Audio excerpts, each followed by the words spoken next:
এখানে ইমাম সাহেব আপনি নাকি? কত বেতন দেয়? নামাজ পড়ুন, নামাজ পড়ুন।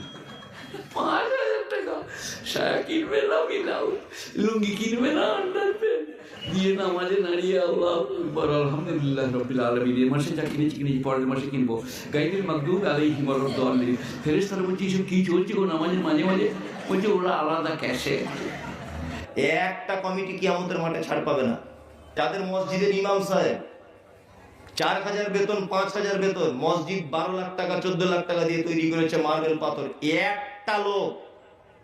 একটা লোক বাদ যাবে না। কিয়ামতের মাঠে জবাব দেওয়া লাগবে।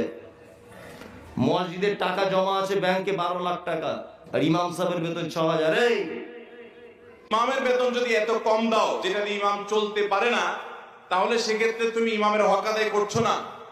তুমি কিসের সালাত আদায় করছো আর কিসের বাদ বন্দী করছো? তুমি ইমামের হক নষ্ট করছো।